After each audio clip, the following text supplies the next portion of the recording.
Unless you've been living under a rock lately, you've probably heard about the amazing heroics out of Indiana where a young man named Eli, who was just 22 years old, was carrying lawfully and saved countless lives. 4 people are dead after gunshots were fired off tonight inside Greenwood Park Mall in Greenwood, Indiana. It appears that a Good Samaritan that was armed observed the shooting in progress and shot the shooter.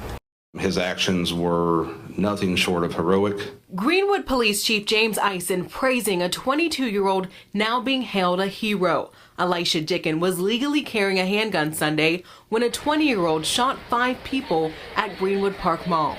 This young man, Greenwood's Good Samaritan, acted within seconds, stopping the shooter and saving countless lives. That's right, a gunman entered this mall wanting to be an active shooter, causing as much death and evil as he possibly could, but he didn't realize that a young man, a heroic young man, 22 years old, named Eli would be there to stop the threat. Now, what makes this even greater is that Eli thought of others. He pushed his girlfriend to the side, braced himself, and engaged the shooter at a distance of 40 yards to stop the threat, no doubt saving countless lives in that incident. Now, what's even better is that his girlfriend, sounds like she was a nursing student, she then started rendering aid to some of these victims as well. Again, a lifesaver in her own right. Now, I have a piece of steel down there at exactly 41 yards, BC-sized piece of steel, and I'm going to set my part time at 10 seconds, and I'm going to engage that from concealment. I'm carrying my Staccato XC with an SRO. Now, I know some of you guys are thinking, well, geez, that's really a fancy pistol, and he probably didn't have something as fancy. Well, okay, fair enough. So I brought some other stuff that we can try out as well. However, this is what I'm carrying right now. I'm trying out some new gear, and I got to be honest, even though it's a big gun, it is not that crazy uncomfortable. But I did bring a couple of Glocks that we'll try out as well, just to kind of get a wide variety of gear. Let's give it a go and see how we do.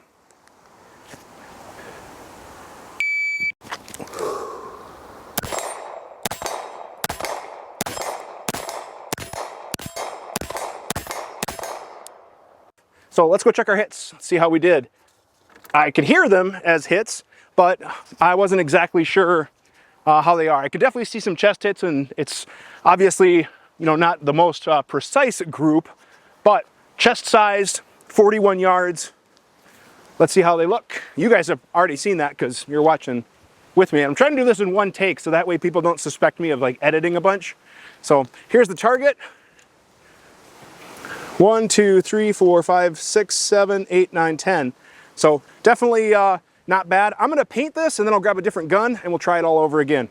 All right, now this gun is a stock on the inside Glock 19. Now it does have a Holosun 509. The grip is textured and it does have a mag well. Obviously the mag well is not gonna give me advantages for this drill, but internally this is a stock Glock 19. I'm shooting from a Tenacor, I believe this was called the Velar holster. I'm not good with all the names, but we're gonna do the same thing. 10-second part time, 40-yard target, and let's see how we do with the Glock.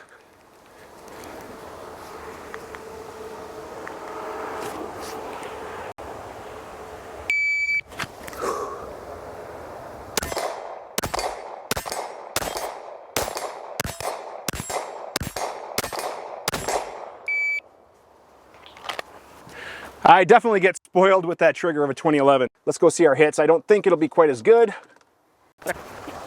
So I definitely started to drift my group up a little bit, and I think some of these hits definitely were right on the edge, so definitely not as good of a group. But 1, 2, 3, 4, 5, 6, 7, 8, 9, 10. So definitely want to confirm 0 on that gun, and ideally I'd like to see that group here, but let's repaint and try even a more common carry gun. All right, next up is a very common carry gun, and this is my Glock 43X. Now again, internally this is a stock gun as well. It does have a Holosun 507K. The grip work was done by Danger Close. Otherwise, everything internal is 100% stock. Tenacor Sega inside the waistband holster. So yeah, let's just see how this common carry gun performs as well. Same target, same time.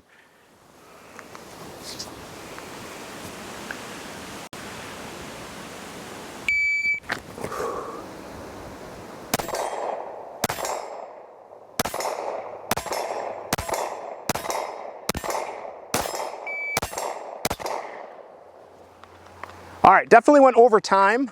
So I could tell that my pace was a little slower. That was a 10.99 for the last shot. So I could definitely tell that my recoil control with that littler gun wasn't quite getting me the dot back as fast as I would like, because I wanted to really ensure that I got my hit. So 2 shots were over time. Let's go check our hits.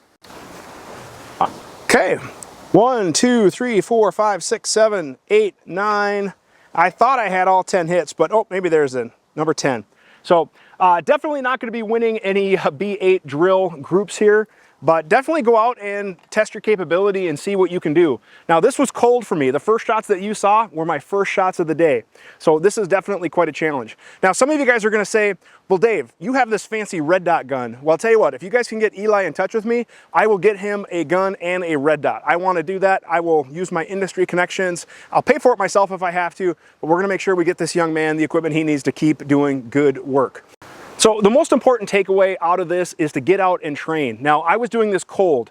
Now, there is a B8 group on Facebook that is all about accuracy and trying to push yourself. And we were, just posting about a B8 drill at 40 yards. And based on my shooting today, I definitely need to practice a little bit more out at distance to get those groups better, because I don't think any of these would come close to winning anything. They were all well out of the 8 ring, which for me, it definitely tells me that I need to go work on some more practice at distance shooting.